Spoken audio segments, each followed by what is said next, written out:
entender que o nosso mundo ele é cheio de contradições. Ele é cheio de coisas que são diferentes e que são paradoxais uma com a outra, mas coexistem juntas dentro da mesma realidade. Essa ferramenta, esse método de análise, ajuda a gente a entender que a realidade em que a gente vive, ela não existe num vácuo. Não tem como a gente analisar, por exemplo, a relação da Isabela com a Clarinha aqui, ó, ou da Isabela com a Júpiter aqui. Todas essas relações, a Isabela e o patrão dela, a Isabela e o empregado dela, elas existem dentro de uma estrutura muito maior e muito mais complexa, que está pautada nas relações de produção e nas trocas materiais que acontecem na sociedade. Tá bem? Dentro dessa visão, que fala sobre os paradoxos do capitalismo, enfim, o Engels ele vai trazer para a gente a seguinte perspectiva. Ele tem um livro chamado A Origem da Família do Estado da Propriedade Privada, nunca lembro se essa é a ordem certa, então eu vou falar assim, em que ele diz que a origem da desigualdade entre homens e mulheres reside num transtorno do mundo do trabalho, das trocas materiais. Afinal de contas, ele é materialista histórico dialético, né? Então ele acredita muito nisso.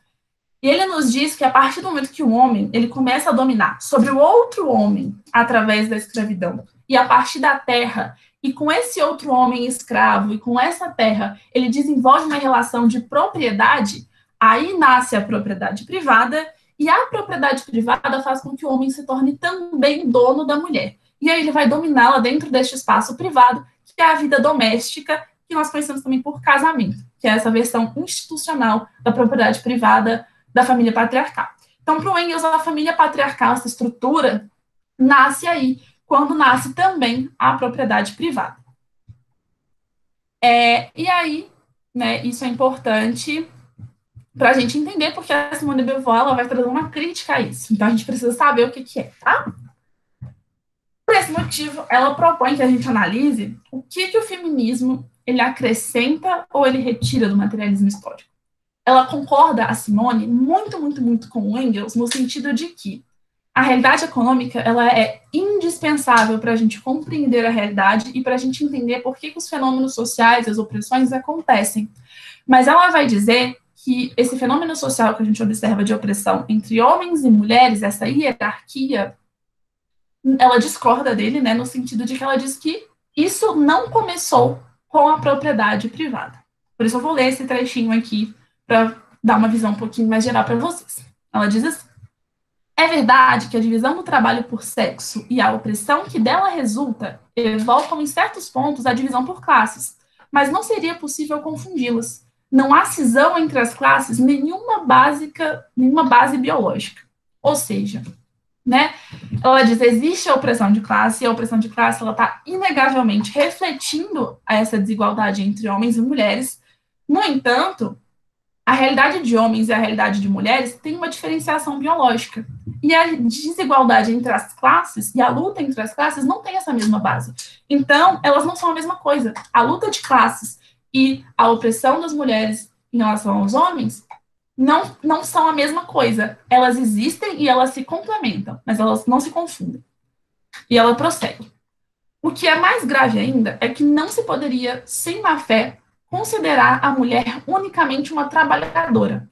Tanto quanto sua capacidade produtora, sua função de reprodutora é importante na economia social como na vida individual. Há épocas em que ela é mais útil fazendo filhos do que empurrando a charrua. É impossível assimilar muito simplesmente a gestação a um trabalho ou a um serviço, como o serviço militar. Viola-se mais profundamente a vida de uma mulher, exigindo-se dela filhos, do que regulamentando as ocupações dos cidadãos. Então, ela vai dizer que a exploração sexual das mulheres ela vai além da exploração de trabalho que as mulheres sofrem junto com os homens. A gente pode pensar numa relação de poder mais ou menos assim, tá? Existe o patrão e existe o proletário. Da mesma forma que o patrão oprime o proletário com o trabalho, o homem oprime a mulher também com o trabalho, considerando sua propriedade. A Simone ela discorda um pouco dessa visão. Ela diz que a mulher ela não é só uma trabalhadora, ela não exerce somente o trabalho produtivo. O que é trabalho produtivo? É o trabalho que gera riqueza de uma forma muito simples colocada. A mulher ela gera o trabalho literalmente reprodutor, ela reproduz, ela pare. Então, a gente tem que pensar o seguinte, né? Os trabalhadores, eles vêm de onde? Eles vêm das mulheres que estão tendo filhos. E isso é uma base importantíssima para o capitalismo, que as mulheres continuem tendo filhos para que seja a mão de obra que o capitalismo precisa. Por isso que ela diz, né? Às vezes a mulher ela é mais importante reproduzindo do que empurrando um carro, do que dentro de uma fábrica. E ela vai até mesmo, nesse capítulo, resgatar a memória histórica da União Soviética, da experiência soviética. Para quem não sabe, a União Soviética foi o primeiro lugar no mundo em que o aborto ele foi legalizado. No entanto, à medida que as necessidades da União Soviética elas iam mudando, às vezes precisava de mais trabalhadores, às vezes precisava repopular uma área, o trabalho era exigido de forma diferente da mulher. E aí o aborto ele tinha uma situação que ele ia e voltava, ia e voltava. Ora ele era legalizado, ora ele era ilegal. Isso nos mostra como que a libertação de classe não necessariamente liberta todas as mulheres da opressão que elas sofrem. É óbvio que se a gente não libertar as mulheres da opressão de classe, a gente tem como falar de libertação feminista. Mas também uma coisa não é a mesma que a outra. São diferentes, mas estão interligadas. Então, é isso que a gente precisa entender, que o feminismo ele traz uma crítica ao materialismo histórico, dizendo as mulheres elas são oprimidas no mundo do trabalho, a propriedade privada agrava e muito a situação das mulheres. No entanto, não é a propriedade privada que cria essa situação em que as mulheres se encontram. Da mesma forma que, dentro da libertação de classes e do mundo socialista, a gente ainda pode ter uma exploração às mulheres acontecendo.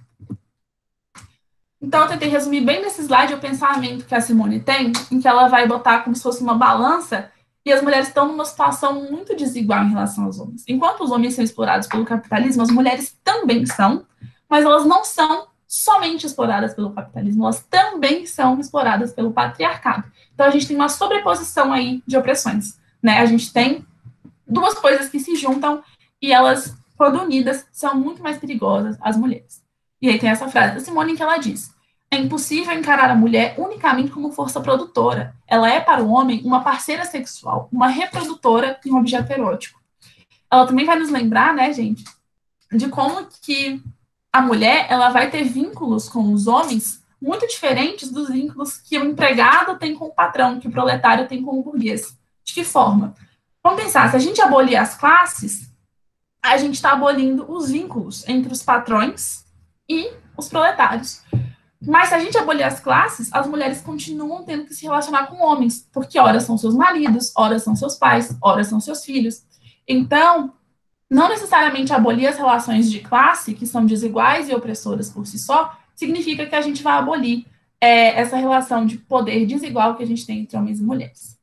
É por isso que homens e mulheres são trabalhadores explorados pelo capitalismo, mas as mulheres têm uma situação sexual muito singular e muito diferente, a qual os homens não são submetidos. E essa é a crítica feminista que a gente faz ao materialismo histórico dialético, de forma geral, a maneira que o marxismo entende a opressão que é sofrida pelas mulheres. Bom, por isso, né, que são sistemas de opressão interligados, mas que não são o mesmo, eles não se confundem. Eles podem se sobrepor. Um passa por cima do outro, mas eles não viram a mesma coisa. Aí a gente vai entrar, então, na Angela Davis, né?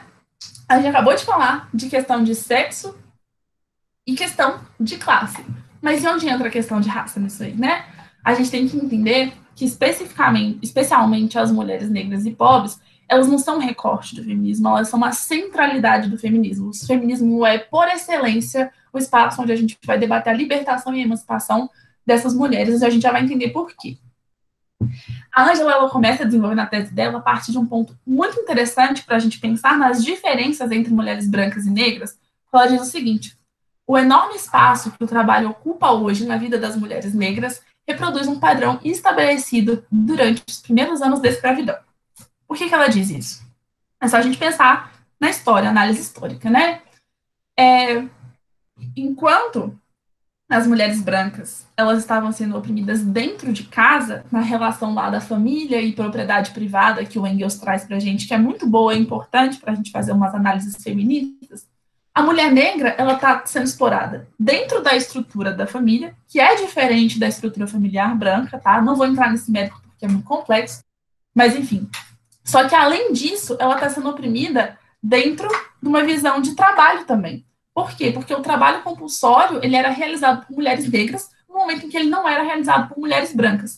Então, enquanto a opressão das mulheres brancas se dá, num primeiro momento, na esfera privada, na esfera da família e do mundo doméstico, a opressão da mulher negra se dá tanto nessa questão privada, da estrutura familiar negra, quanto também se dá dentro da estrutura pública, que é a escravidão. Então, enquanto a gente tem mulheres brancas numa realidade, a gente tem mulheres negras vivendo uma outra realidade. O trabalho, e principalmente o trabalho compulsório, o trabalho escravo, são um traço muito importante de análise na situação das mulheres negras, tá bom? E aí eu selecionei alguns tópicos do livro Mulheres, Raça e Classe para a gente trabalhar aqui. O primeiro é o legado da escravidão, para a gente entender o que a escravidão ela reproduz até hoje, principalmente em cima das mulheres negras.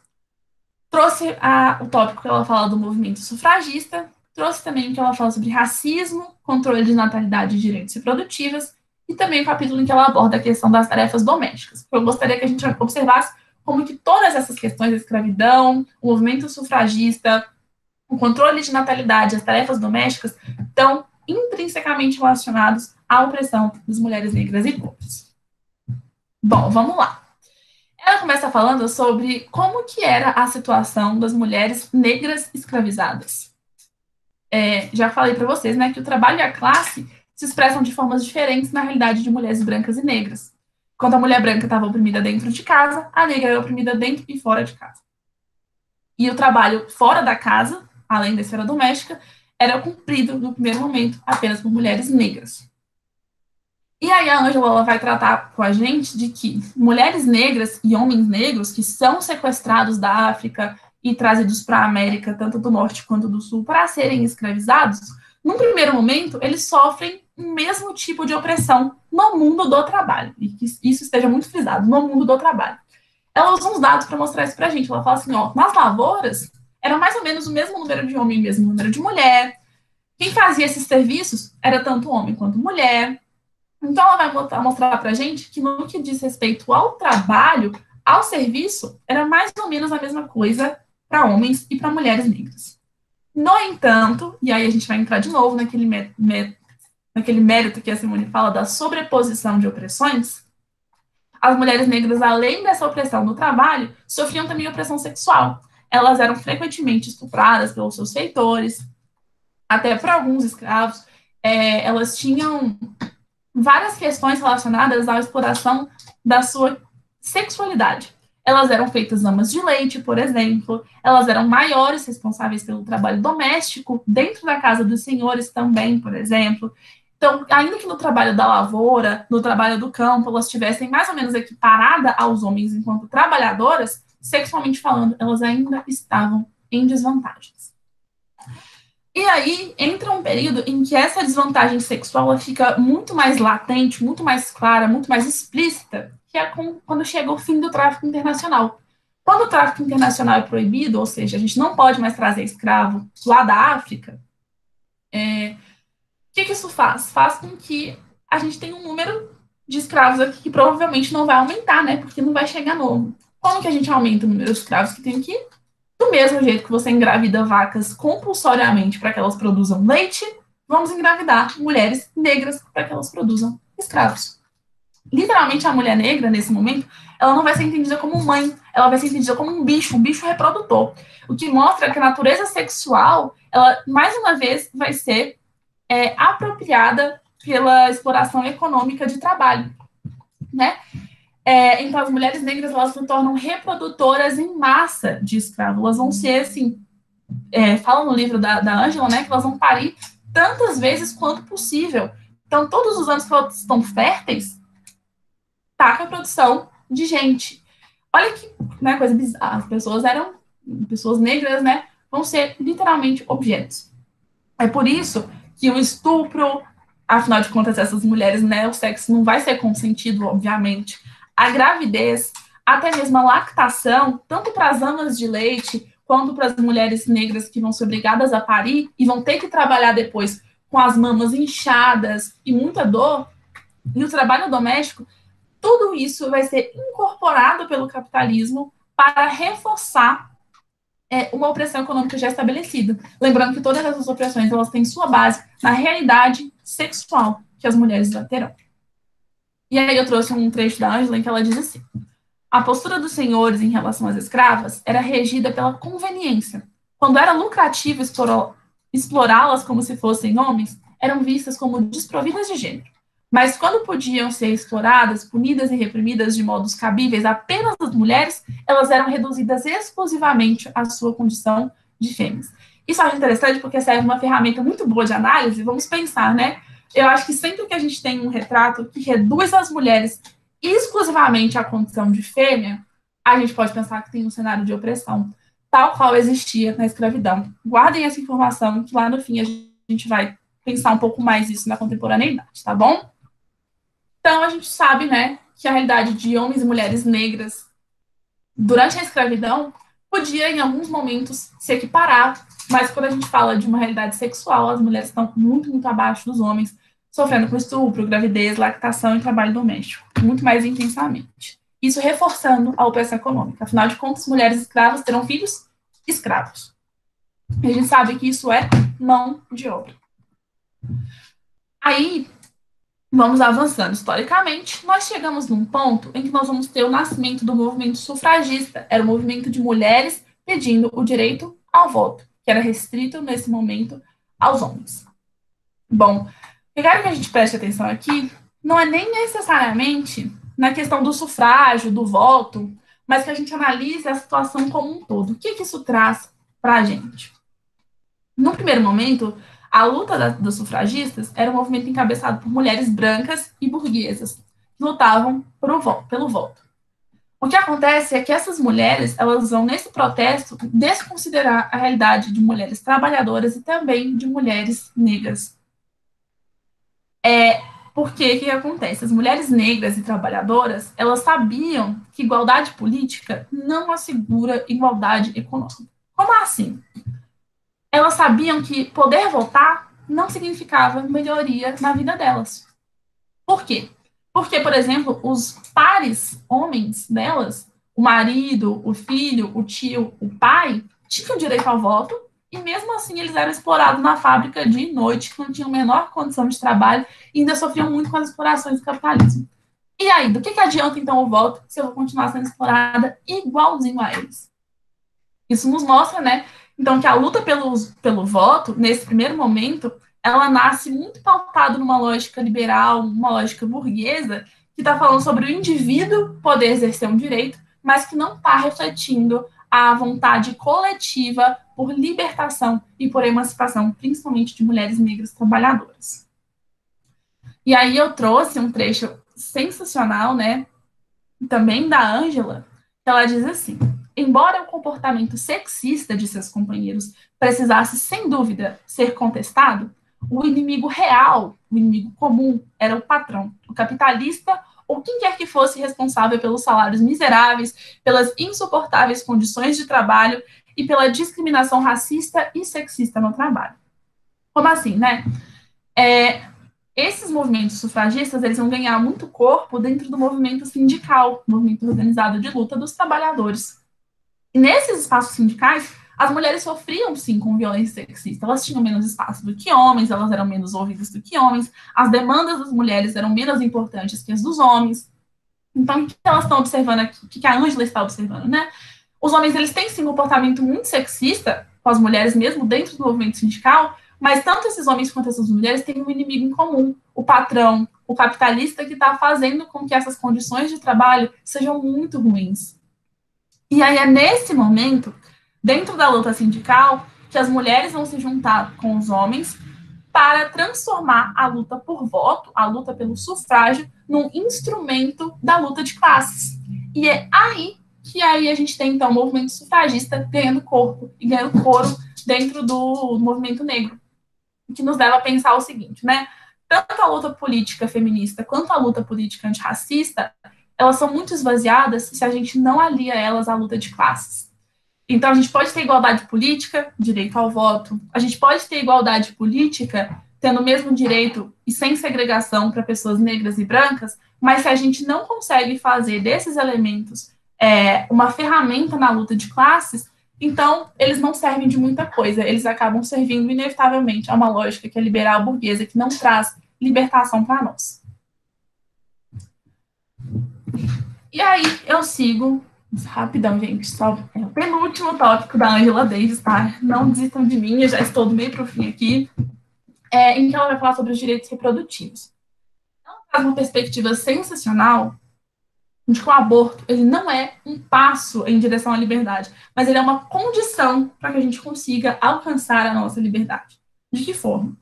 Assim como o movimento sufragista, o movimento que pede o direito ao aborto também nasce dentro da realidade de mulheres brancas e burguesas, pensando nessa realidade que elas têm. Elas enxergavam o direito ao aborto como uma válvula de escape para atingir a maternidade voluntária, que é basicamente ser mãe se você quiser ser mãe e quando você quiser ser mãe. Acontece que essas mulheres desconsideravam que as mulheres negras latinas, afinal de contas a gente está falando dos Estados Unidos, tá? E também que mulheres pobres pudessem ter interesse. Então, era o interesse delas que elas defendiam numa pauta delas. E aí a Angela traz uma realidade que ela fala assim, gente, desde os primeiros dias de escravidão, que as mulheres negras estão forçando o aborto. Elas estão fazendo isso por quê? Porque elas querem livrar os filhos dela da realidade de opressão econômica, que é a escravidão. Então, enquanto para as mulheres brancas isso era uma questão de ser mãe se eu quiser, quando eu quiser, para as mulheres negras, pobres e latinas, isso vai ser uma questão de eu não posso ser mãe para não submeter meu filho a essa realidade de opressão. E aí, quando esse movimento pelo aborto ele nasce sem apoio dessas mulheres, por quê? Porque as mulheres brancas vão dizer assim, bom, a gente quer esse direito e já que a gente quer poder abortar, já que a gente quer escolher, essas mulheres negras, essas mulheres latinas, não querem, elas não vão submeter os filhos dela a isso. Então, enquanto a gente vai poder escolher e exercer o nosso direito de liberdade individual, vamos forçar, vamos impor a esterilização forçada às mulheres negras e latinas. Por isso que a Angela traz para a gente, esse trechinho no final, que o que era reivindicado como um direito para as mulheres privilegiadas era interpretado como um dever para as mulheres pobres. Então, enquanto as mulheres brancas podiam escolher, era obrigação das pretas, pobres e latinas fazer esse procedimento irreversível de não poder mais ter filhos, né? E o que a gente enxerga nisso aí? Que esse movimento ele nasce, então, com uma visão muito eugenista, uma visão de fazer uma limpeza racial no país. Então, o aborto, que é uma questão que a Ângela vai falar isso várias vezes, importante para todas as mulheres, de todas as raças, de todas as classes, e que por esse motivo deveria nos unir, no início ele nos divide. Porque as mulheres brancas queriam impor um projeto, né? E mostrando que algo não pode ser um direito para alguns se for um dever para outros. Isso também nos mostra uma realidade de opressão. E aí nós temos o trecho dela que ela diz: uma vez que essa primeira reivindicação pelo controle de natalidade, que essa primeira reivindicação era o direito ao aborto e à maternidade voluntária, foi associada a objetivos que só poderiam ser atingidos por mulheres com riqueza material, afinal de contas, se eu posso escolher ser mãe, se eu quero ser mãe, é porque eu tenho condição material para sustentar um filho, para criar esse filho.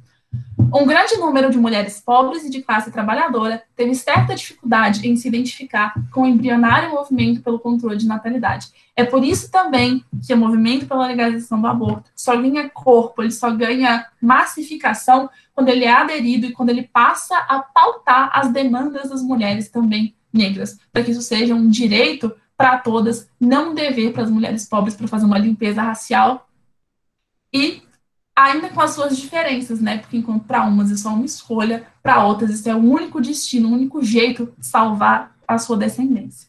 Mais uma vez mostrando, né? Eu sempre gosto de frisar isso, assim como a riqueza ela é hereditária, ela passa de pai para filho, a pobreza também.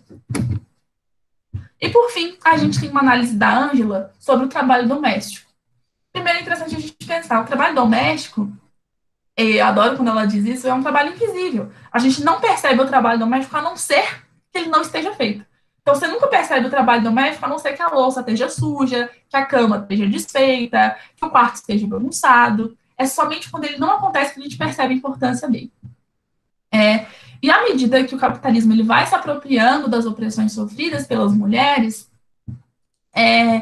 ele vai se dividir o trabalho doméstico entre o trabalho doméstico pago e o trabalho doméstico não pago. Mas a gente tem que pensar, né? Gente, quem que realiza o trabalho doméstico pago? No Brasil, a gente sabe que essa é uma realidade de mulheres pobres e que não, por coincidência, são também negras. Então, é importante a gente observar não o recorte, mas a centralidade do trabalho doméstico como uma herança colonial que, portanto, é escravista e, portanto, é racista, de algo que a gente ainda mantém na nossa sociedade. Então, existe um problema intrínseco ao trabalho doméstico pago, porque ele tem essa característica de ser realizado por mulheres pobres e pretas que não têm outra opção, aquilo vai ser o que elas aprendem com as suas mães, as suas antecessoras, né? E a gente também vai ter uma problematização feita pelo trabalho doméstico não pago. Por quê? Porque o trabalho doméstico não pago, ele é a única coisa que possibilita o chamado trabalho produtivo, que é o trabalho fora de casa, o trabalho que produz riqueza. Afinal de contas, se o café não tiver passado, se a janta não tiver feita, se a cama não tiver arrumada, ninguém sai para trabalhar. Então, é preciso que o trabalho doméstico ele esteja feito para possibilitar o trabalho produtivo. E aí a gente tem que se perguntar: tanto o trabalho doméstico pago quanto o não pago é responsabilidade de quem? Né? Inclusive, o feminismo radical traz uma crítica que eu acho muito pertinente da gente pensar que, às vezes, mudar o nome das opressões não é suficiente para acabar com elas. Afinal de contas, a gente pode reivindicar, por exemplo, eu sou uma pessoa que não me identifico nem como homem, nem como mulher, então eu não quero me submeter a isso. Mas aí você se pergunta, quem que lava as roupas? É a famosa pergunta, né? Quem que lava as suas roupas sem gíria? Ainda continua, mesmo que você mude o nome de uma coisa ou de outra, continua sendo uma responsabilidade de mulheres, independentemente dessa identificação mais subjetiva. Então, tanto o trabalho doméstico pago quanto o não pago são responsabilidades de mulheres. E isso mostra para a gente o tanto que o capitalismo ele se apropria da opressão sexual feminina para lucrar em cima disso, para fazer com que isso gere um trabalho pago, mas que continua sendo realizado por mulheres. E isso aí, na vida, por exemplo, das trabalhadoras domésticas que recebem para isso, se torna duplamente pior, porque elas têm que realizar o trabalho doméstico pago, que a gente já comentou, que é uma herança colonial escravista, dentro da casa do patrão, e elas têm que realizar dentro da casa do marido. Então, ela é duplamente explorada pelo sistema capitalista. Ela vai ser duplamente colocada como alguém responsável pelo trabalho doméstico, ganhando ou não para isso, e quando ganhando a gente sabe que muito pouco. Por isso eu gosto muito da frase da Silvia, em que ela fala assim, que eles chamam de amor, nós chamamos de trabalho não pago. Ninguém realiza trabalho doméstico porque ama, é porque nos foi incutido, através da socialização feminina, que isso é um trabalho nosso. E por essa razão, a gente tem que buscar se livrar do trabalho doméstico, tanto como herança colonial, acabando com o trabalho doméstico pago, quanto o trabalho doméstico não pago. Dessa forma, gente, com essas análises que a gente fez aqui, a gente já está super no fim, é interessante a gente pensar que a realidade sexual das mulheres, ela inevitavelmente vai refletir na economia, ela inevitavelmente vai refletir na realidade econômica de mulheres, vai fazer, né, com que mulheres sejam mais pobres e tendam a perpetuar essa pobreza. Eu trouxe aqui, quem viu a formação que eu dei anteriormente no terceiro ciclo, já viu essas leis aqui, então um pouquinho de paciência para ver de novo. São algumas leis que elas servem para mostrar para a gente que o aparato da lei, o aparato institucional, a Constituição brasileira, e os códigos civis, penais, enfim, eles literalmente servem para embasar essa desigualdade econômica que advém da diferença sexual entre homens e mulheres. Também, né, entre negros e brancos. A primeira delas é a Lei de Terras. 1850, vamos fazer a linha do tempo aí, ó. Quando que é a abolição da escravidão? 1888. 38 anos antes, nós vamos ter a Lei de Terras. O que é a Lei de Terras? Historicamente, a gente sabe que já vai tudo, antes da abolição, se encaminhar, mesmo que muito devagar, para esse cenário. Afinal de contas, o mercado externo exigia isso.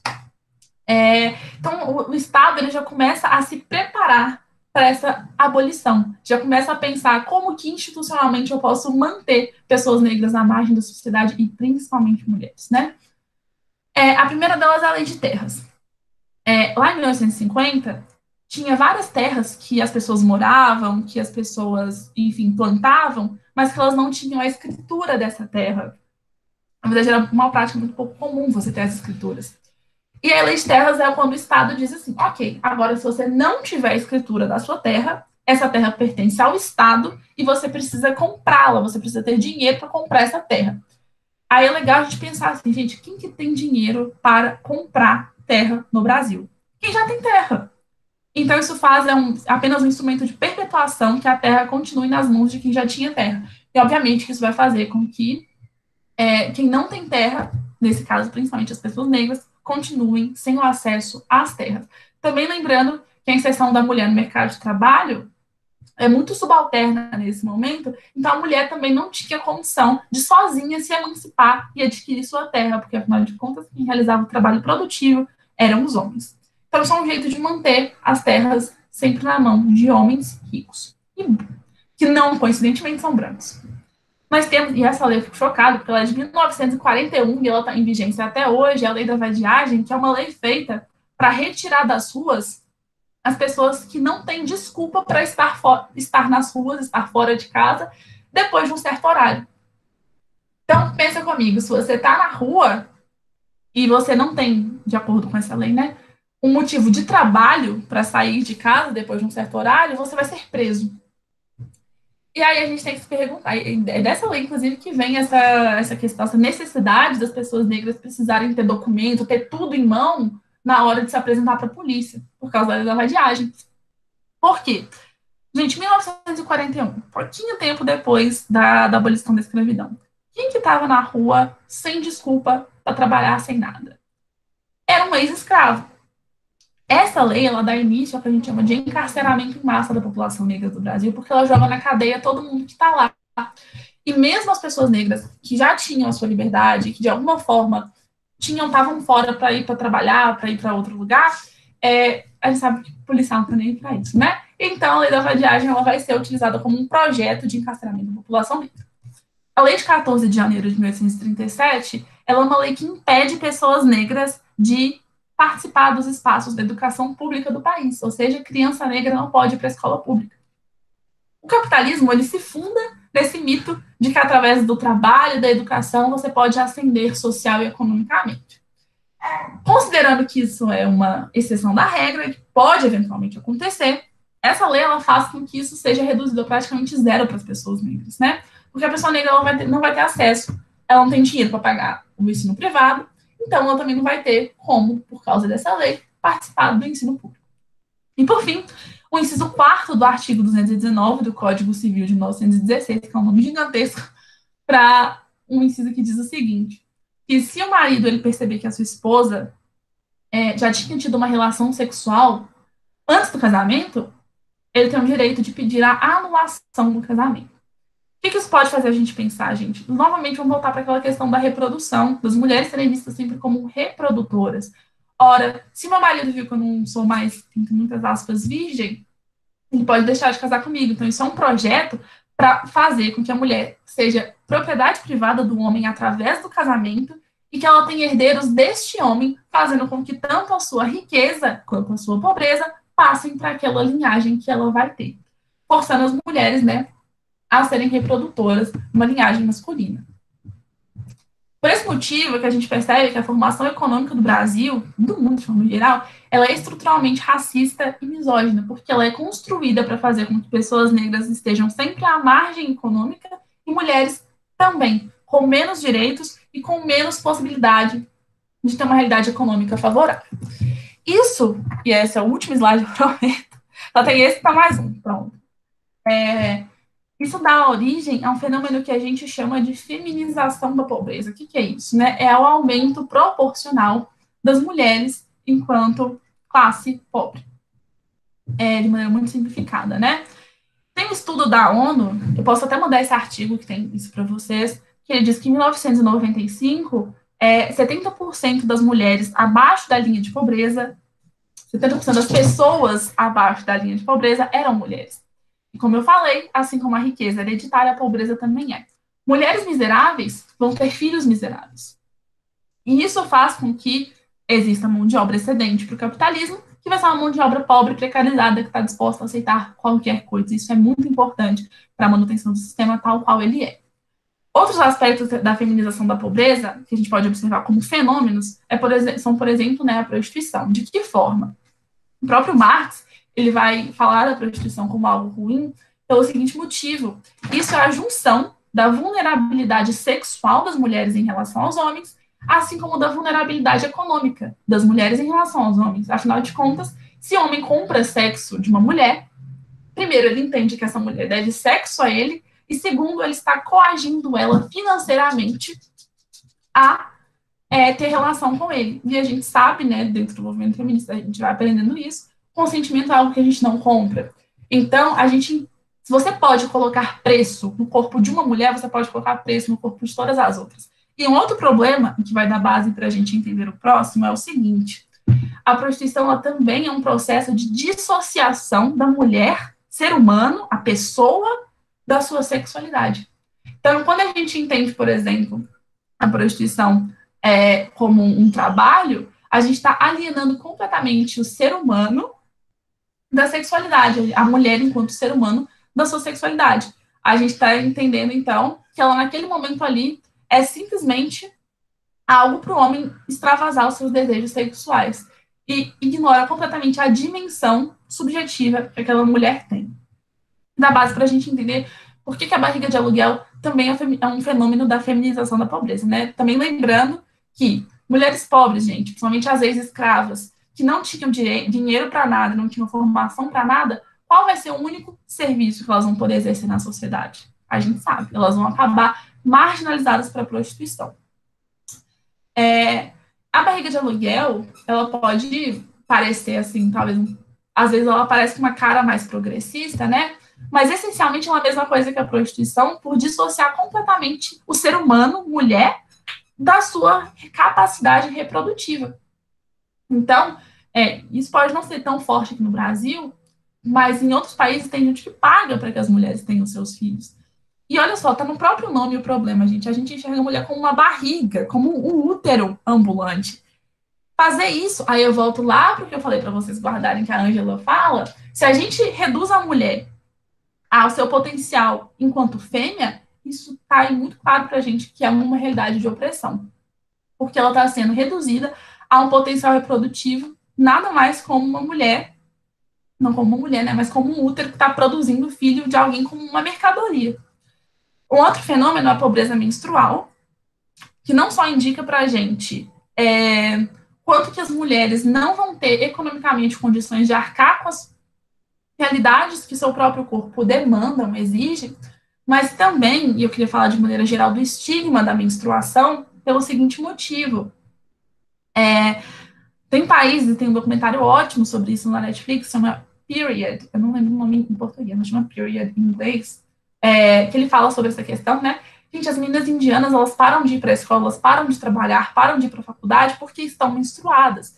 Então, ainda que essas meninas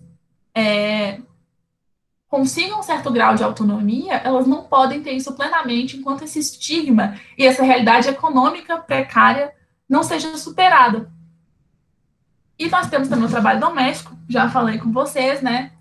Além de ser o trabalho doméstico pago, uma herança colonial e racista que a gente tem, o trabalho doméstico não pago é simplesmente uma forma de se aproveitar da socialização feminina, possibilitando o trabalho produtivo fora de casa.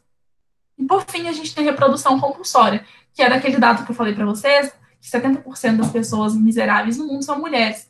Ora, gente, se a gente faz com que essas mulheres não tenham acesso a contraceptivos ou a direito de abortar, como que a gente espera que elas não tenham filhos? E se elas vão ter filhos, ou fruto da prostituição, porque é a principal saída de mulheres pobres, ou fruto de estupros, porque a gente sabe que é um destino muito comum para as mulheres, elas vão acabar tendo filhos, e esses filhos também serão miseráveis. Então, é um projeto também do capitalismo e do patriarcado fazer com que as mulheres reproduzam compulsoriamente. Aqui eu nem coloquei maternidade compulsória, eu coloquei reprodução, porque não é entender esse processo como maternidade, como ser mãe, mas entender literalmente como serviço animal de reproduzir, né?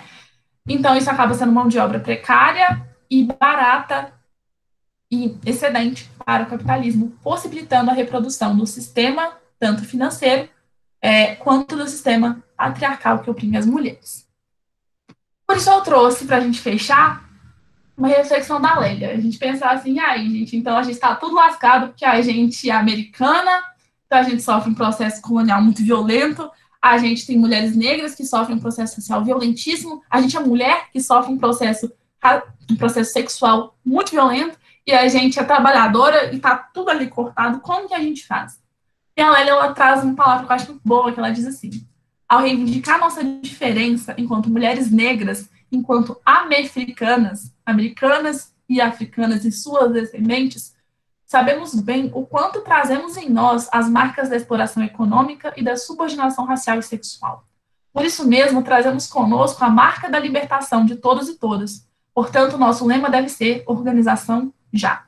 Não é entender que é trabalho e responsabilidade de nós, mulheres, sejamos nós negras, trabalhadoras ou o que for, dar conta de todas as dores e opressões do mundo. Mas é entender que enquanto a gente não for liberta, ninguém será.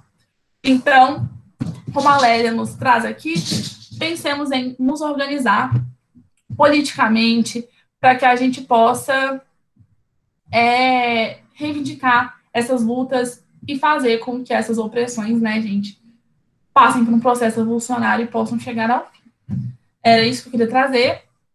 Espero que tenha ficado claro, né, os impactos econômicos dessas questões todas e de como que a formação econômica do Brasil e do mundo de forma geral são muito nocivas às mulheres, às americanas e às pessoas negras também. Agora, desculpa realmente que eu me estendi, mas está aberto aqui já as inscrições e está com vocês agora a palavra. Muito obrigada, Bela, muito boa sua formação. Vou reiterar para todo mundo que a gente vai colocar os slides no Drive, então esse material vai estar disponível para quem quiser ler melhor depois, ou quem quiser se aprofundar um pouco. Então, obrigada de novo e parabéns, ficou muito bacana a apresentação. E vamos para as falas, então, quem quiser se inscrever, gente, até agora temos inscritas eu, a Sheila e a Carol, então, por favor, quem quiser se inscrever, o microfone está aberto.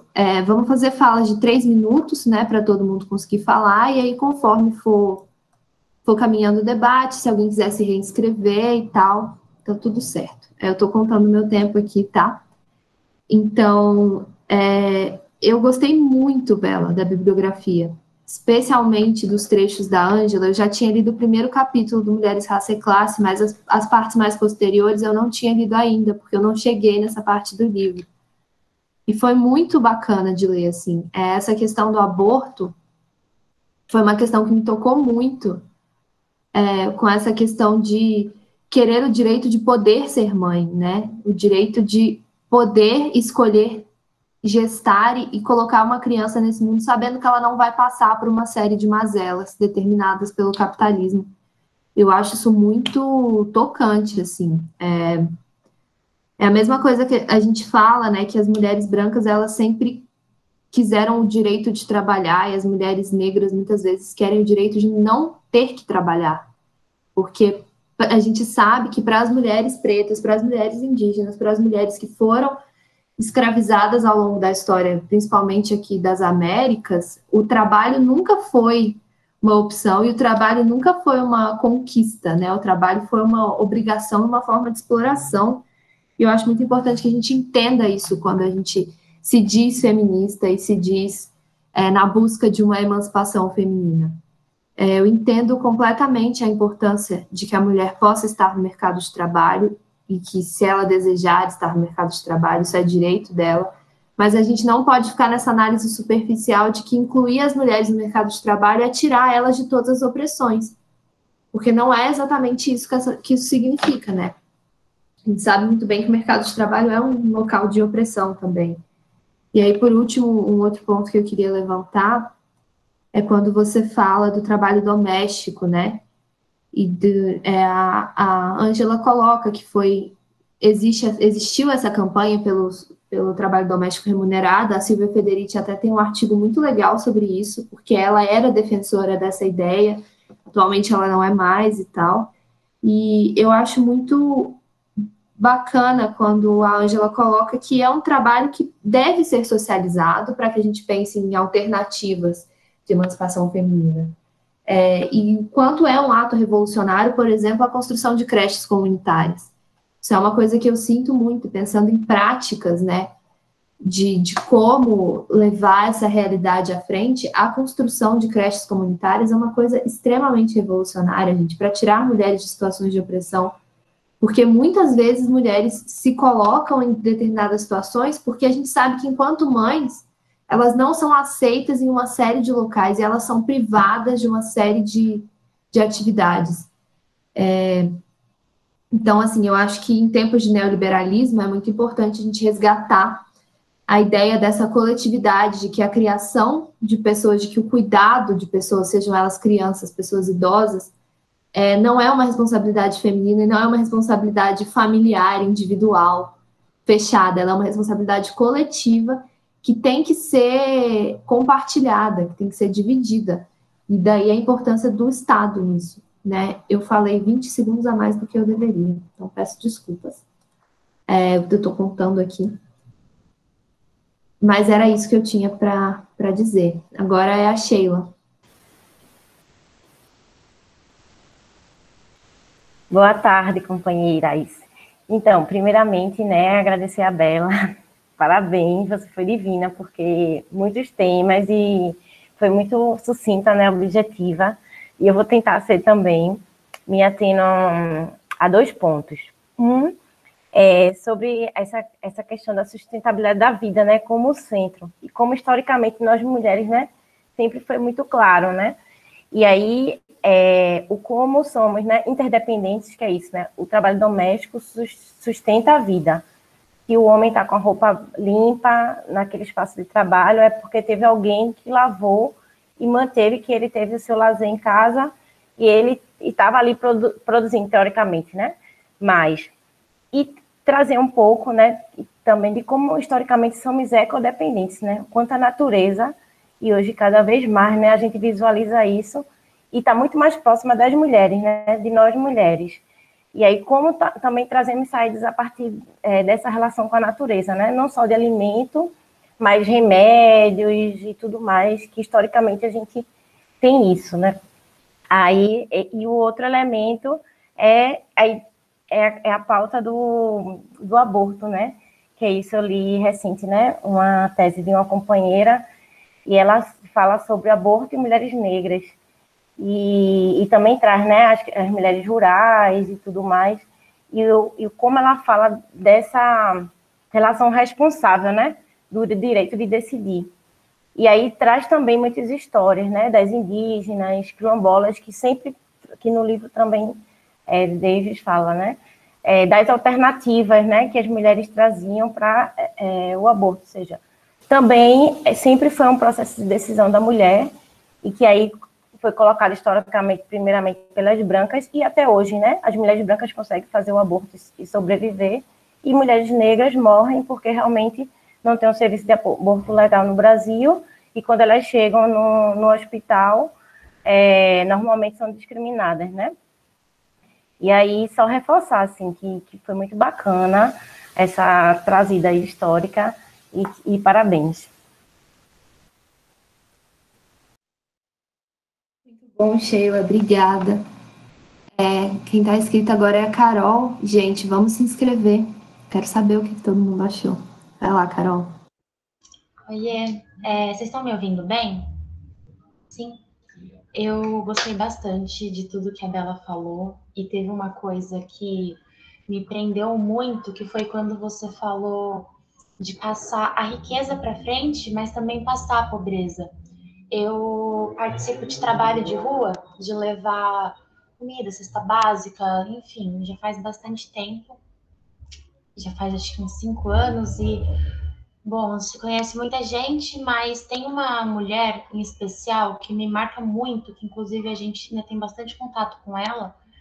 Ela tem 7 filhos, ela morava em uma ocupação, aqui perto de onde eu moro, uma ocupação assim extremamente precária, tinha um monte de gente, banheiro comunitário cheio de muita pulga, muito bicho, rato. E ela morava lá com 7 filhos. E nesse lugar que ela morava, tinha muito usuário de droga que queria abusar das filhas dela. E para proteger as filhas dela, ela saiu de lá.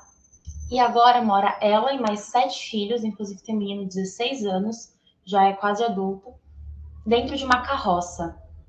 E aí, enquanto ela morava ela ainda tá morando na carroça e a gente tá procurando um lugar para ela morar. E assim, a gente vai procurar um lugar para ela morar e o aluguel de um quartinho que cabe uma cama custa no mínimo R$ 400. Então já é extremamente difícil alguém conseguir moradia. E aí a gente entrou em contato também com abrigos. E nesses abrigos, quando a gente falava que era uma mulher com 7 filhos, eles não deixavam ela entrar. Porque diziam que se ela tinha 7 filhos, ela era envolvida com prostituição e droga. Não tinha outro caminho. E ainda que ela tivesse envolvida com prostituição, se uma mulher se envolveu com prostituição, ela não pode mais ter direito a abrigo. E é muito difícil porque essa mulher, ela trabalha dia e noite para conseguir comida. E isso já acaba completamente com aquela ideologia da meritocracia de que basta você trabalhar para você conseguir alguma coisa, porque ela não consegue um emprego, porque quando ela diz que ela tem 7 filhos, ninguém contrata ela. E ela mal terminou a educação básica. Então, ela não tem oportunidade. E ainda assim, ela trabalha muito e não consegue subir de vida. E outra coisa que eu fico pensando é, cadê o pai dessas crianças? Gente, ela tem 7 filhos, ela mora sozinha, ela trabalha de noite, ela mora na Moca e ela conseguiu vaga, a única vaga de creche que ela conseguiu para o menor filho dela era na Liberdade. Ela ia numa bicicleta e ela levava e buscava o filho dela para lá, para o filho dela poder ter educação que ela não teve. E ainda assim, ela não consegue melhorar de vida. Eu acho que, bom, só para acabar, acho que eu já devo ter dado meu tempo. Era isso. Eu acho que é muito forte como algumas mulheres, elas realmente não conseguem subir, tipo, de ter uma condição melhor de vida.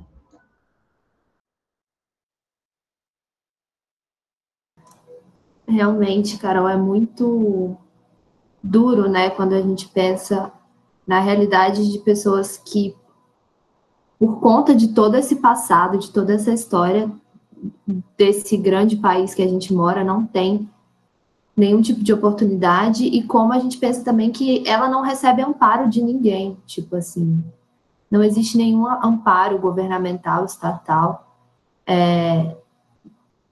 uma sociedade em que você tem que pagar para morar, né, que é uma outra coisa absurda. Tem aquela frase, né, enquanto morar for um privilégio, ocupar é um direito. Morar, ter uma moradia devia ser um direito fundamental, né? A Bela que entende mais de lei do que eu, mas pelo menos essa é a minha concepção. Agora é a Jupe. Não, então, eu tinha muita coisa para falar, assim, eu elenquei as pautas, porque eu fiquei muito instigada durante a formação da Bela para falar de diversas coisas do livro, mas a Carol me levou para outro caminho, assim, eu fiquei muito. Ela trouxe uma questão da realidade mesmo, que eu acho sempre importante da gente trazer e poder linkar com todos esses acadêmicos, com tanta teoria, né, e a gente poder avançar de fato nessa construção, né. Então a Carol trouxe esse ponto de uma mulher com muitos filhos, né, depois de tanta teoria a gente já sabe de uma forma muito clara, né, os motivos, o que leva a ter tantos filhos, os recortes por detrás disso. Tenho uma experiência pessoal com isso, né? E eu acho que com o passar dos anos, não sei se eu com certeza falo de um lugar de recorte também, mas as mulheres a gente está conseguindo dialogar mais, né? Ter outros tratamentos anticoncepcional, mas eu sinto que no passado era bem frequente, né? As mulheres terem muitos filhos e esse recorte racial ele é claríssimo, assim, nítido. transparente. Então, eu queria também trazer uma experiência pessoal para juntar no debate que a Carol traz, que, gente, eu estava lendo para minha mãe esses dias, na cozinha, assim, depois de um almoço, a matéria da Folha, que teve uma repercussão muito grande, trazendo aquela pesquisa dos 19 milhões de pessoas na fome, com alguma insegurança alimentar, né? E, bom, eu comecei a ler a matéria para ela e já trazia, depois dos dados, super rápido, já trazia uma entrevista. Uma mulher, e ela falava, não, eu tenho 8 filhos, estou grávida do nono e não tenho onde morar. Primeiro explicava a condição dela. Não consegui terminar de ler a matéria, porque o foco era a fome que a gente está passando, a quantidade de pessoas, de brasileiros não morrendo de Covid, não morrendo de fome. Mas minha mãe acabou se concentrando no fato da mulher ter 8 filhos e estar grávida do nono. E trouxe o debate de que absurdo, ela não aprendeu, tá grávida do nono. E eu falei, não, vou debater isso. Minha mãe tem condições de debater, ela é formada, ela é professora, está no doutorado. E como isso é uma coisa difícil, assim, onde é que mora esse feminismo, sabe? Qual feminismo a gente está conversando? Quem são essas mulheres? E como elas são múltiplas, né? Então, minha mãe, classe média, espero que ela não esteja ouvindo, estou gritando. Se tiver, a gente discute depois. Mas nesse sentido, né, do debate está sendo posto que 19 milhões de brasileiros morrendo de fome, mas ela se atentar ao debate da mulher tá errada por estar esperando o nono e como ela não aprendeu. Quem ensinou ela? Qual é o recorte de vida dela, né? E aí a gente trouxe esse debate e não deu para entender. Ainda vai ser bem difícil. Acho que vou passar essa formação da Bela para ela, porque depois de tanta teoria dá para a gente ter essa percepção. Mas como é muito fresco, né? Como é um debate fresco, quis expor, depois eu trago meus pontos da teoria que eu queria trazer. Obrigada, Ju. Agora, Letícia. Se não me engano, a Letícia Miranda foi a primeira que se inscreveu. A Júlia falou isso e me lembrou muito uma fala da minha mãe parecida com isso, só que a gente fala as coisas assim e bota a nossa realidade. A gente esquece que a outra pessoa, por exemplo, ela tá no nono filho, mas ela vive uma realidade completamente diferente da nossa. E não adianta a gente pôr a nossa realidade em cima da dela. É totalmente diferente. E eu nem ia falar sobre isso, eu ia falar sobre a mulher no capitalismo, né, como meio de produção, e eu vi um filme esses dias, se eu não me engano, o nome do filme é As Estrelas Além do Tempo. São mulheres negras, matemáticas, na NASA, olha só a importância, desenvolvendo os cálculos para o homem e não o homem branco, obviamente, né? E a Lua, e como elas, além de serem menosprezadas por serem mulheres, mas ainda por serem matemáticas. E tem uma mulher que eu não lembro o nome dela exatamente, mas ela é um gênio na matemática, um gênio. Ela faz muitas matemáticas, desde a básica até o cálculo, né, que a gente conhece na graduação. E de forma, no papel e caneta, rápido, melhor que a máquina, né, que na época estava inventando uma máquina que fazia os cálculos por segundo, não sei o quê. E, tipo assim, ela fez o cálculo exatamente, a máquina deu outro resultado, ela refez o cálculo inteiro. E mesmo assim, tipo assim, a galera menosprezando ela porque ela era uma mulher negra. E, tipo assim, ela foi para a parte onde os engenheiros estavam e, tipo assim, o nego botou outra cafeteira com o negócio, tipo assim, cafeteira para mulheres pretas. E dentro da NASA tinha banheiros para as mulheres pretas e banheiros para as mulheres brancas. E, tipo, tinha um prédio totalmente separado para as mulheres pretas, de mulheres brancas, era tudo, tipo, segregado. Por mais que a escravidão tivesse deixado de existir, né? Era nítido aquilo presente na sociedade. Eu queria, tipo, deixar essa informação para vocês, esse filme que é muito interessante de assistir. E é isso.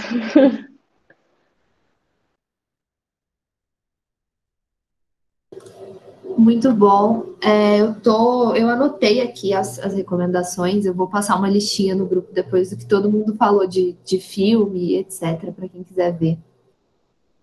Agora é a Ju Morato. Ei, gente, tudo bem? Primeiramente, antes de tudo, eu queria agradecer a formação da Bela, maravilhosa, incrível, muito alta astral, assim, a gente já sai querendo começar a ler tudo que tem para ler sobre feminismo, e assim, ela foi falando, e eu fui literalmente anotando na minha página de monografia, assim, eu falei, o que é isso? Maravilhoso.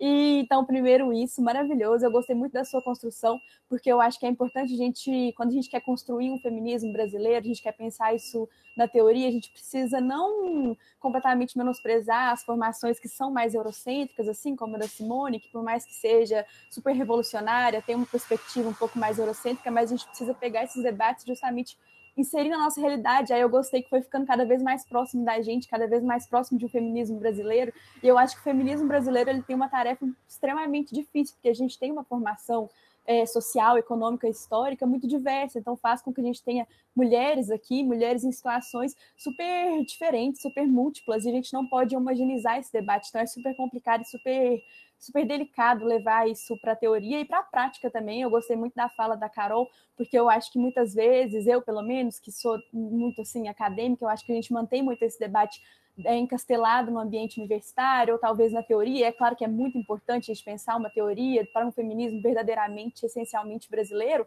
mas não esquecer de linkar isso com a prática, porque muitas vezes eu falo do meu lugar, assim, como mulher branca e privilegiada, a gente não consegue inserir isso na nossa situação, e aí levar isso para os movimentos de rua que eu participo hoje foi uma coisa assim, para mim foi um tapa na cara, sabe? Eu estudava muito sobre isso, mas quando eu comecei a verdadeiramente linkar isso com a situação de mulheres brasileiras diferentes do meu local de fala, do meu local específico dentro de um feminismo brasileiro, foi muito importante para mim. E aí eu queria enfatizar um pouco essa ideia do NEP, do CAF, que eu acho muito legal de trazer isso um pouco para a realidade, a gente pensar ações práticas, porque, igual eu falei, por mais que seja essencial a gente construir esse debate teórico, a gente fornecer uma base teórica sólida para um feminismo brasileiro que pense a vida dessas mulheres, as múltiplas vivências femininas, é essencial a gente trazer isso para a prática. Se a gente faz uma formação teórica incrível, maravilhosa, igual eu acho que a gente está fazendo, mas a gente não consegue linkar isso com as situações reais das mulheres, a gente não consegue trazer isso para a prática, ou a gente não consegue linkar com situações específicas, como a que a Carol trouxe, então a nossa teoria é um pouco inútil, né, assim, essa construção, e eu falo isso como uma autocrítica mesmo, porque eu acho que eu particularmente tive um histórico de fazer muito isso, e agora eu tenho feito um giro na minha perspectiva, que eu achei muito importante, e só queria trazer isso mesmo. Eu acho que a gente tem tarefas muito importantes como mulheres feministas brasileiras de múltiplas vivências. A gente tem a situação das mulheres indígenas, que eu acho que é muito particular e que a gente precisa trabalhar mais a fundo em construção com essas mulheres. E, enfim, é isso. Vou parar de falar por agora, porque eu falo demais, senão eu vou ficar 5 minutos aqui. É muito difícil, gente, 3 minutos. Mas é isso. Obrigada de novo, Bela e todas as meninas. Muito incrível construir esse espaço e esse debate com vocês. Maravilhoso. Muito obrigada, Ju. Eu acho que realmente isso é um trabalho que tem que ser feito diariamente na gente, de lembrar sempre que a teoria é ótima e ela explica a realidade, mas não adianta a gente estudar a teoria para explicar uma realidade que a gente não conhece, né? Então é sempre importante também estar ajudando as pessoas. Agora é a Letícia Santos. Oi, gente, eu adorei, assim, a apresentação, achei maravilhosa e estou achando ótimos também todos esses comentários. São discussões que são essenciais de serem discutidas, né, e de chegarem às outras pessoas, né, também, principalmente. Mas, assim, eu achei genial essa ideia de como a prostituição traz essa característica da alienação da mulher da própria sexualidade, né? E eu fico pensando isso dentro das minhas experiências com a minha família, de como isso está relacionado com a transformação da sexualidade como um atributo masculino que só é manejável por homens, enquanto as consequências disso, que podem ser gravidez e ISTs para as mulheres, por exemplo, são consequências que caem sobre elas para lidarem sozinhas, porque isso é uma coisa que para elas é vergonha de falar, porque elas são tidas como objetos que são passivos, que estão sexualizadas, mas ao mesmo tempo são assexuadas para si mesmas. E quando você vai falar de algo que remete à sexualidade ou de conhecer o próprio corpo, isso é tido como algo promíscuo ou relacionado à prostituição, e como isso, na verdade, está fazendo uma relação é que conhecer o próprio corpo só pode ter relação com oferecer algo a algum homem, e não oferecer algo a si mesma. E aí eu fiquei pensando nisso, né? Acho que eu vou pesquisar muito mais sobre isso, porque eu achei maravilhosa essa reflexão, e muito obrigada.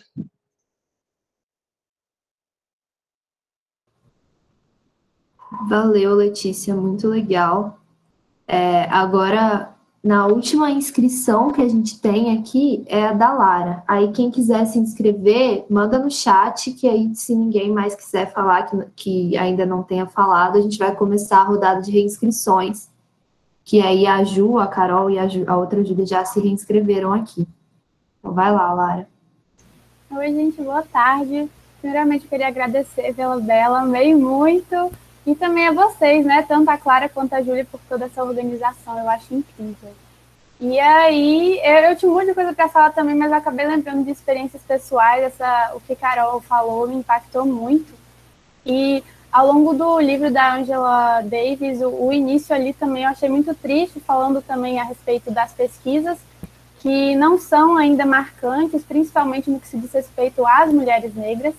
E a experiência que mais me marcou ao longo da leitura, de toda essa referência, foi falando justamente do sacrifício que as mulheres negras faziam para tanto sustentar o seu filho quanto ter de trabalhar. Então, lá tem uma cena específica que fala que a mulher negra ela estava amamentando o seu filho, ela teve que abandonar o filho, foi lá trabalhar, né, nos campos de algodão, de café, e com isso ela não estava conseguindo, porque o peito dela já estava ficando muito cheio, e ela acabou sendo açoitada. Aquela cena, para mim, é como se tivesse visto ali cada detalhe. Então, foi falando de uma forma tão descritiva que dá para visualizar de uma maneira muito, muito marcante.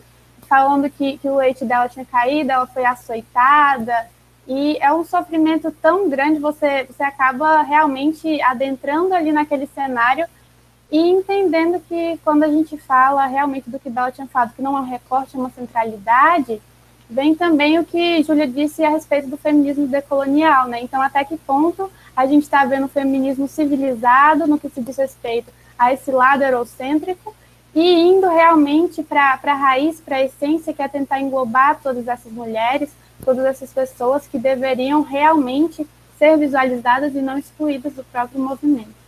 É isso, obrigada.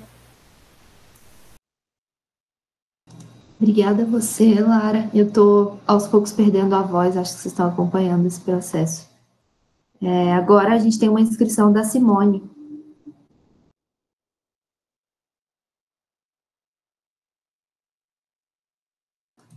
Acho que ela foi ligar o microfone e saiu. Vamos esperar um pouquinho, que daqui a pouco ela volta. Grupo de mulheres confusas com a tecnologia. Eu sou a favor de fazer um. Sou fundadora. Tem que ser NEP feminista para dar destaque, visibilidade e trazer mais gente para o grupo. NEP feminista, confuso com a tecnologia. Gente, vamos trazer mulheres das áreas de programação e computação. Pelo amor de Deus, a gente tem que trazer essas mulheres, eu não aguento mais. Meu sonho é alguém para ensinar a fazer a apresentação do jeito certo, porque eu nunca fiz isso na minha vida, eu nunca consegui compartilhar nada. Voltou, vai lá, Simone.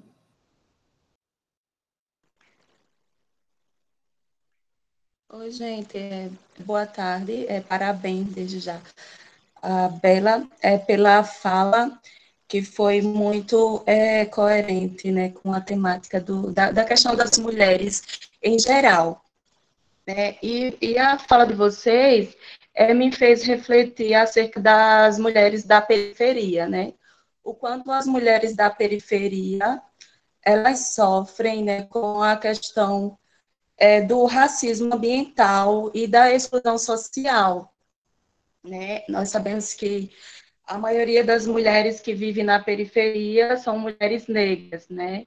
E com isso, elas sofrem com vários descasos, né?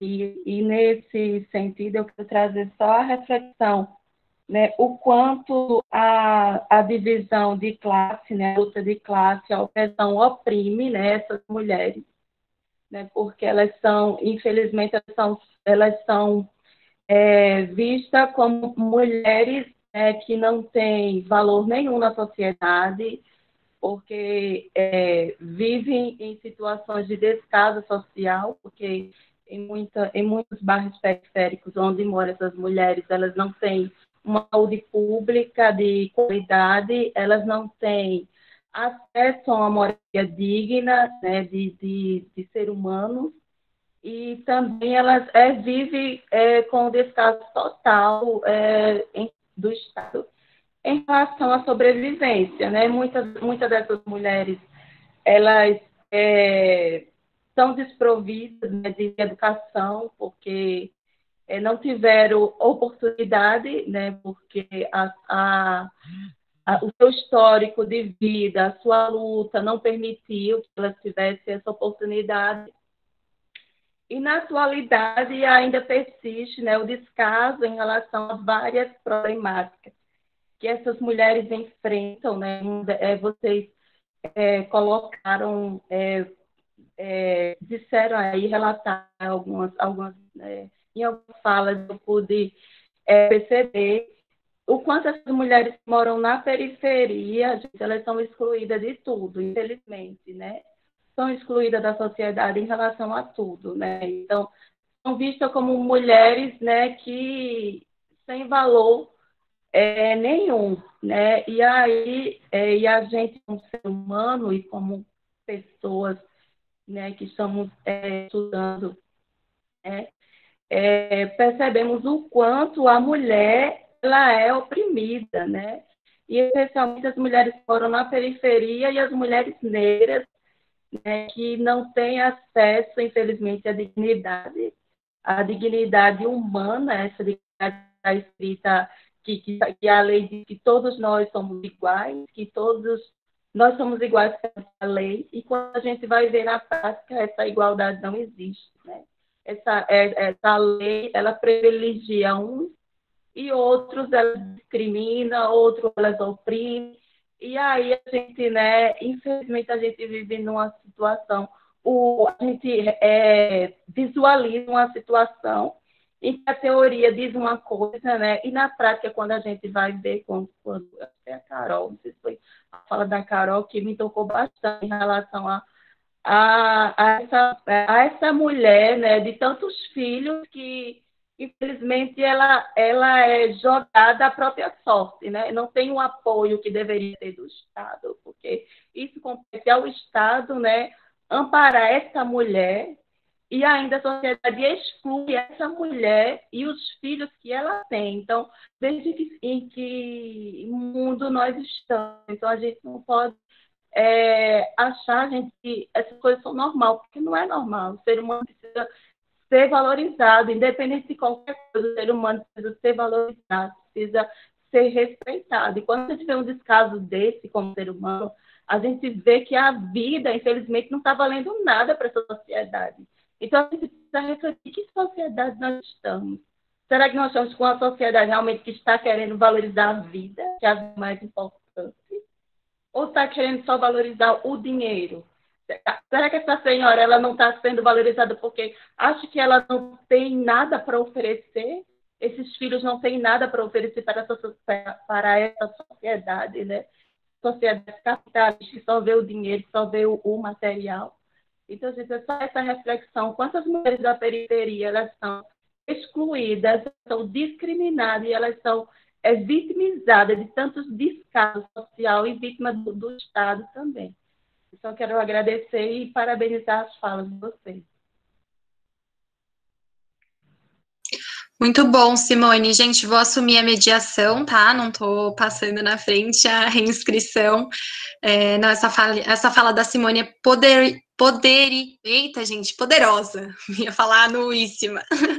É muito poderosa, né? Já que a gente quer ser um núcleo de estudos e práticas, eu espero profundamente que a gente consiga colocar essas práticas o quanto antes, né, para poder linkar com todas essas realidades que a gente tem noção. E como não, e eu queria só fazer um comentário super rápido, gente, como não é um descaso assim, sem, tipo, é certeiro, alguém planeja esse descaso, ele faz parte da estrutura, é mais uma engrenagem do capitalismo, né?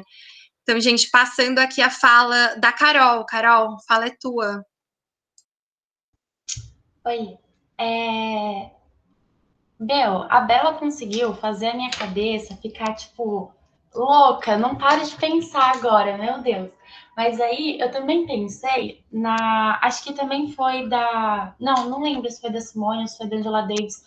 Aquela fala de que a mulher ela vai ser tratada da forma que for mais adequada para o capitalismo. Foi de quem? Se alguém puder falar, que aí eu vou falar melhor, rapidinho. A Ângela. Ah, obrigada. A frase é da Ângela, que ela fala que as mulheres são tratadas como sem gênero, se for conveniente para o capitalismo, mas são tratadas, dotadas de uma sexualidade, se elas for conveniente também para o patrão. Exatamente essa frase. E aí eu fiquei pensando, até lembrei de um vídeo da Laura Sabino, não sei se vocês conhecem ela, mas ela é muito boa. Eu vou mandar dois links de vídeo dela aqui que eu lembrei agora, que eu fiquei pensando assim, em alguns momentos as mulheres elas são tratadas como, nossa, a mulher, até criam aquele ideário de, nossa, pensando nessa mulher que eu falei, por exemplo, nossa, que mulher forte, ela trabalha o dia inteiro, ela cata papel o dia inteiro.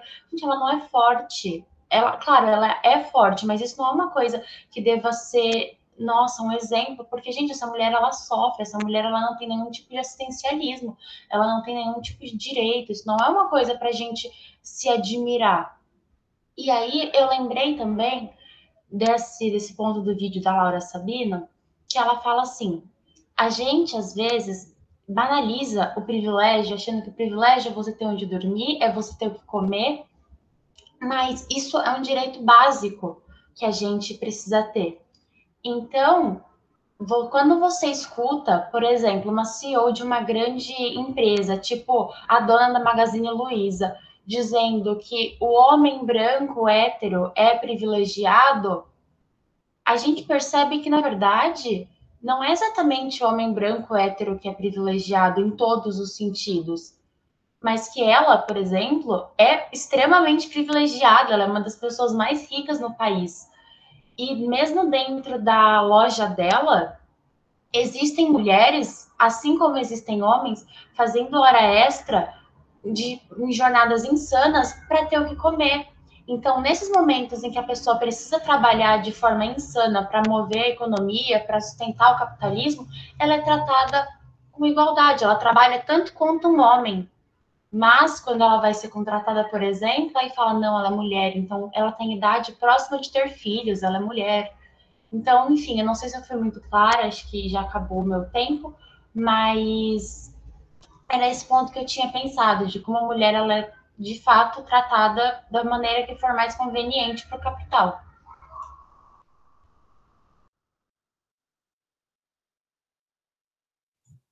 Boa, Carol, faltou meio minuto ainda. Se você quiser falar mais, você tá aí dentro do tempo, pode falar depois. Acho que era só isso que eu tinha agora. Se eu começar a falar, eu vou muito longe e vou estourar meus meio minuto. Não, muito bom. Eu dei muita vontade de comentar um monte de coisa que você falou também, porque a Ângela, ela provoca muito isso, né? Eu só queria trazer uns outros pontos para o debate ou para uma futura discussão. Gosto muito da discussão da prostituição e aprofundar nisso, né?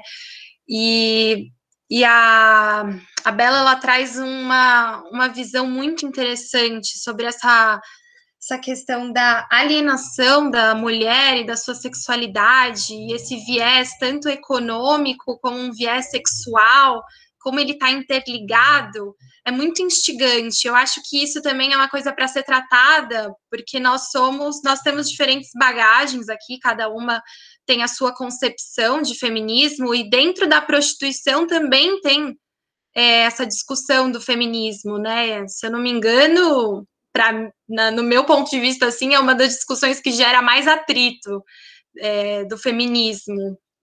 E por ser esse trabalho bem, né, vulnerável, que está na margem de muita violência. E queria trazer alguns pontos para a gente também, que muitas mulheres lutam hoje pelo sindicato, né, se organizam, as prostitutas, a CUTES, lá em BH está tendo greves durante a pandemia, para que elas entram como prioridade na vacinação, e isso dá um viés também bem interessante de como as prostitutas elas se posicionam como um trabalho essencial, né, da sociedade, um trabalho essencial que faz parte da saúde. E, gente, eu não tenho um ponto de vista quanto a isso, eu acho que tem muito estudo, é muito atrito dentro da área da prostituição, mas como 2.000 mulheres saíram em BH para fazer greve, porque se colocaram como uma questão prioritária na vacinação e porque faz parte da linha de frente da saúde, né? De fato, elas estão em contato com um contato muito direto com a pessoa. E também teve uma matéria da Marie Claire que eu gostaria de trazer para a gente nesse viés econômico, no que tange a prostituição, a questão de homens pagarem prostitutas com auxílio emergencial.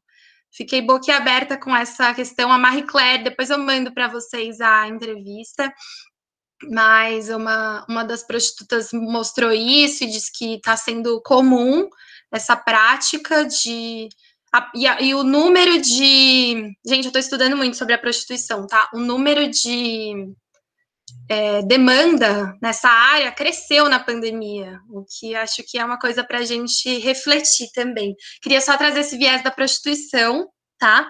Vou passar para a Ju Morato. Ei, gente, acho muito importante isso que a Ju falou. Eu acho que eu não tenho conhecimento suficiente para comentar sobre isso, mas eu acho essencial a gente pensar isso também, principalmente nessa questão da pandemia. Todos esses dados são, assim, assustadores. Eu acho uma coisa simplesmente bizarra.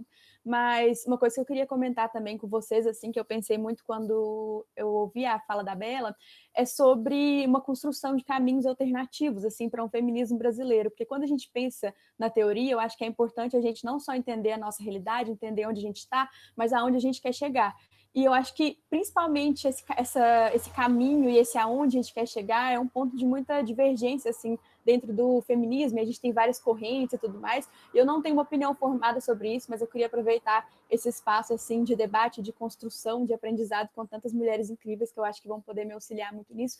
Mas quando a gente pensa, assim, um pouco mais na vertente do feminismo marxista, existe essa necessidade que está naquele livro, né, A Origem da Família, que também não lembra a ordem, propriedade privada, enfim.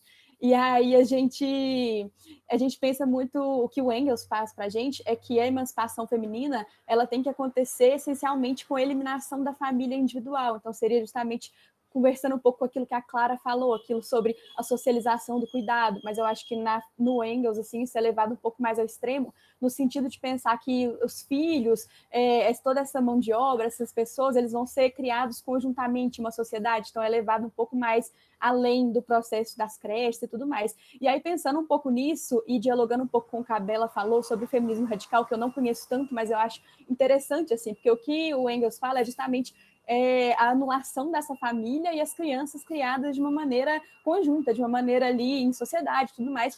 E aí, a fala da Bela levantou um ponto que eu acho interessante, que é justamente sobre essa anulação da sexualidade, do processo maternal.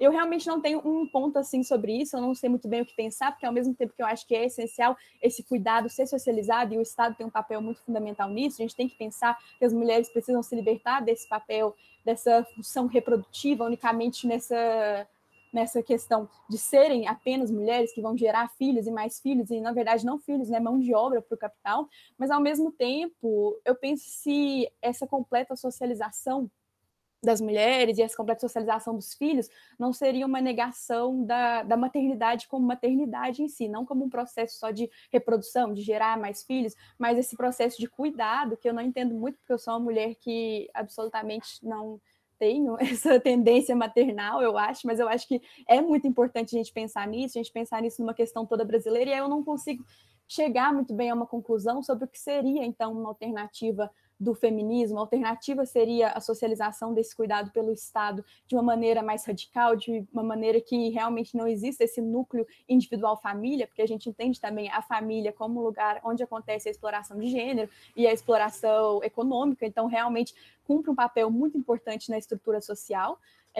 Ou então, se ao mesmo tempo anular totalmente esse núcleo família, seria negar um pouco a maternidade a essas mulheres e negar o papel biológico que elas cumprem, mas que ao mesmo tempo eu falando isso parece uma coisa absurda. Realmente não sei, queria deixar essa questão, porque eu acho que vocês, com certeza, como as mulheres fodas que são, vão conseguir falar um pouco melhor sobre isso.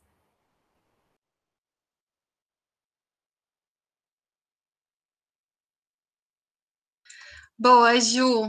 Muito boa esse debate. Eu acho que a gente vai ter que trazer num outro momento, que ele vai ser longo, mas eu já tenho umas opiniões aqui. Vou passar a palavra para Clara. Clara, solta o verbo. Obrigada, Ju. Eu acho que, assim, já vai para a nossa listinha de tópicos fazer uma formação sobre a prostituição. Acho que isso vai precisar acontecer e vamos precisar debater isso com mais profundidade. Eu queria complementar um pouco da fala que você trouxe, Júlia. Agora, Júlia Morato. Eu, assim, pessoalmente, acredito que a socialização do cuidado ela é fundamental, assim. Mas eu não entendo que ela signifique necessariamente uma negação da maternidade. Por quê? Porque eu acho que também existe muito estigma e muito capitalismo envolvido na noção que a gente tem de maternidade hoje. Por exemplo, quando a gente fala que mulheres têm instinto materno, o que é ter instinto materno? Você mesma falou, eu não tenho essa vontade de ter filhos. Eu tenho, mas isso significa que eu tenho um instinto, alguma coisa biológica que é pré-determinada e que vai falar que todas as mulheres querem ser mães e que ser mãe é o que a gente conhece como ser mãe no capitalismo, que significa ser uma mulher cuja responsabilidade principal é socializar uma criança para se tornar mão de obra. Isso vai desde disciplina positivista até a ideia de hierarquia e de determinação e obediência. Eu acho que a reflexão do cuidado e a socialização dele passa muito por essa desconstrução também do que a gente entende, porque o conceito que a gente tem de família, o conceito que a gente tem de criar nossos filhos está muito intricado no que é o capitalismo, né? E no que é a ideia da família nuclear como uma família que é o centro de uma posse e de familiares que vão passar essa posse para frente, de filhos que vão ser criados para fazer as coisas, para sustentar os pais no futuro, porque a gente vive nessa ânsia de ter que trabalhar para comer, né? Que é basicamente o que o capitalismo faz com a gente trabalha não porque o trabalho se faz necessário para a nossa reprodução material, mas a gente trabalha para comer. E se a gente não trabalha, a gente não come. Então, eu acho que são reflexões utópicas, assim, que precisam acontecer de que tipo de sociedade a gente quer e como chegar nessa sociedade.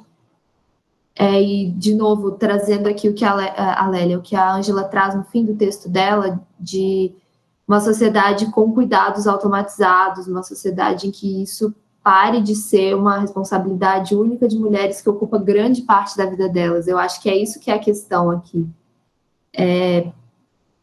É o tanto que o trabalho de cuidado pesa na gente, não só em termos materiais, mas psicológicos também, do tanto que mulheres são constantemente pressionadas para dar conta de tudo e para ter que fazer 1000 coisas, e eu preciso ter certeza que tem comida na geladeira, eu preciso ter certeza que fulano foi ao médico, e toda aquela coisa da questão da carga mental. Então, eu acho que eu sou muito defensora da socialização do cuidado, eu acho que isso é fundamental para a gente evoluir como sociedade, eu acho que é a minha bandeirinha, assim, que eu carrego. Sobre a prostituição, vou falar muito rapidamente, eu acredito que ela é uma forma de fetichização da mulher, no sentido mais marxista da palavra, assim, de que a gente transforma uma relação social num produto e a gente esquece que dentro desse produto tem uma relação social de opressão. E é exatamente o que a gente faz com os corpos das mulheres, né? A gente, ao os transformar em produto, a gente coisifica, né? A palavra certa é reifica, mas eu acho ela difícil. A gente coisifica a mulher e transforma ela num objeto de uma transação econômica. Mas ela é um indivíduo, ela não é um objeto. Existe uma relação de poder constante naquela troca, que é escondida quando você parte do pressuposto que há uma igualdade jurídica de troca ali, que eu estou vendendo um produto e você está comprando. Mas qual que é o produto que eu estou vendendo? O produto que eu estou vendendo é o meu corpo. Meu corpo não é um produto. Está acontecendo é uma relação de poder, é uma estrutura de poder e de opressão que está se materializando numa troca, que não é muito diferente do que acontece quando a gente compra um produto cuja produção está sedimentada numa exploração absurda, né? De água, não tem nada por trás disso daqui, mas tem uma exploração imensa de capital e tem uma série de pessoas sendo exploradas, uma série de pessoas ganhando muito pouco para fazer um trabalho, para gerar mais valia. E aí eu falo que isso é uma coisa, isso não é uma relação social, mas isso representa uma relação social. E eu enxergo a prostituição dessa mesma forma. Eu com certeza passei o meu tempo, mas eu acho que é isso. Não passou, mas falou tudo, falou muito bem. Gente, vou passar a fala para a Letícia, tá? Estamos chegando para o final, não? Eu ia comentar, que foi uma fala da Carol, e a Amanda também comentou no chat, de uma mulher que não conseguiu um emprego porque ela está no momento perigoso, vamos dizer assim, que a Amanda disse, né? De reprodução. E isso aconteceu comigo. Tipo, e eu tenho só 21 anos, e o cara tinha mais ou menos uns 25.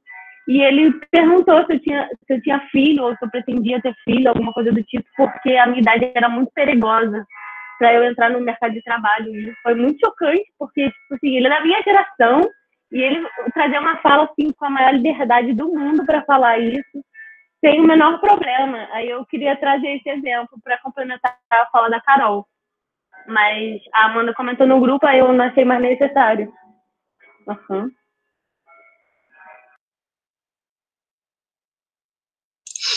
Não, muito bom, Letícia, assustador.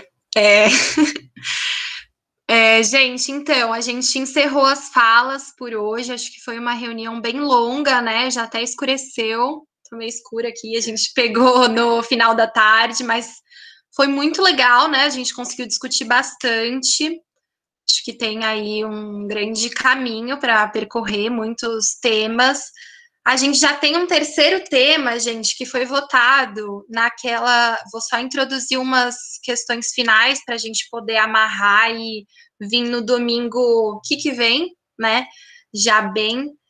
O terceiro tema, queria que a Clara me lembrasse. A gente fez pelo formulário, né? O formulário ele ainda não é um espaço adequado. Eu estava pensando numa coisa mais interativa para a gente. Se você me mandar um formulário por WhatsApp, eu lembro, Ju, mas eu não tô. Não. Gente, revelações. Vamos descobrir o próximo tema agora, ao vivaço. Tá. Terceiro tema. Eu vou compartilhar com todo mundo, tá? Isso daqui, porque era para ter feito isso, só que eu acho que eu sou meio ruim nesse negócio de tecnologia. 19 pessoas votaram, ficou meio empatado, eu vou deixar meio em aberto aqui para a gente poder escolher juntas. Esse que é o intuito, né, agora, porque estamos toda reunida aqui, tá? A gente pode falar abertamente. 19 pessoas votaram em feminismo interseccional.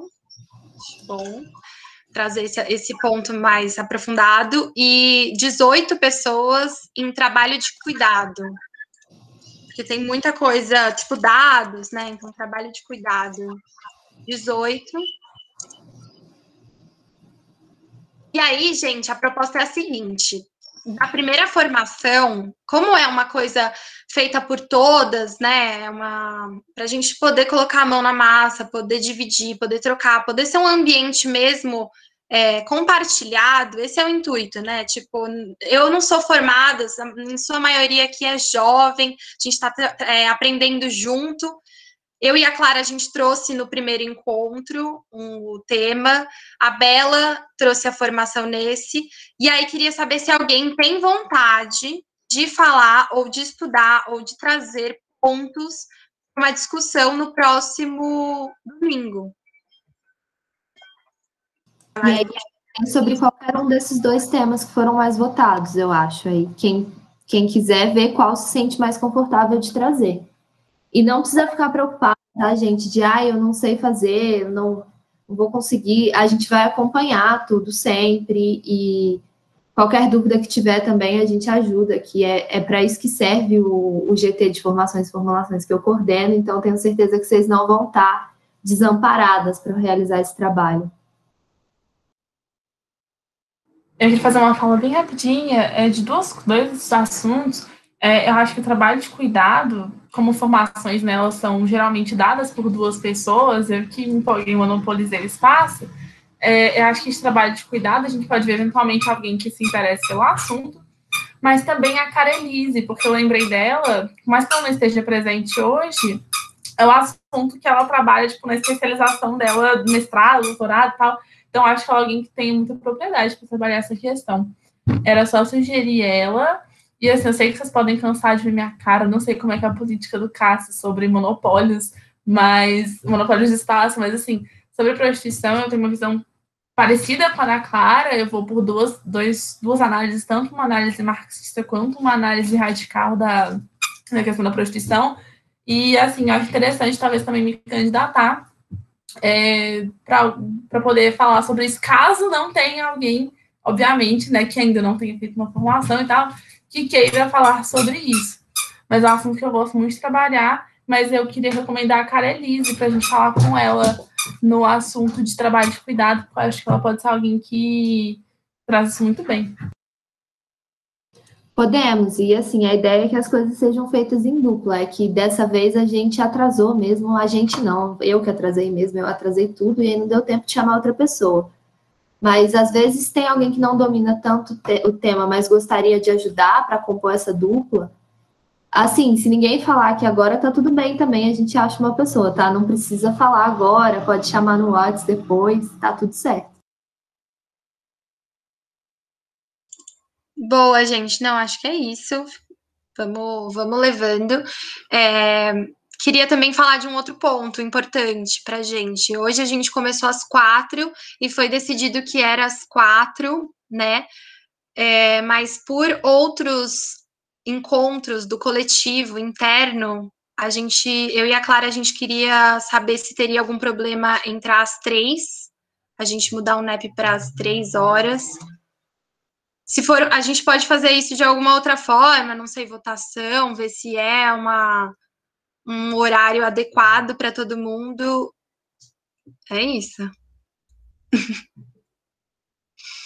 Sim, gente, falem aí no chat se para vocês está tranquilo, só para a gente saber se pode levar para o grupo, e a gente leva para o grupão também e resolve isso. Mas é isso, eu acho, gente. Muito obrigada por terem vindo. Eu acho que é sempre um ato de revolução, né? Juntar um monte de mulher no domingo à tarde para falar de uma coisa que a gente devia não saber para continuar produzindo o sistema. Então, obrigada a todo mundo que colou. Eu estou muito animada para o nosso próximo encontro. Sigam a gente nas redes sociais, tá? Coletivo Arroz, Feijão e Economia. Quem quiser saber mais sobre o CAF, pode falar comigo, pode falar com a Jupe, com a Bela.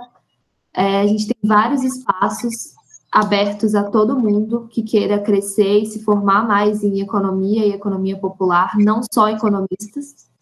Então, falem com a gente, eu acho que é isso. Show, foi muito bom, gente. Vamos tentar achar uma forma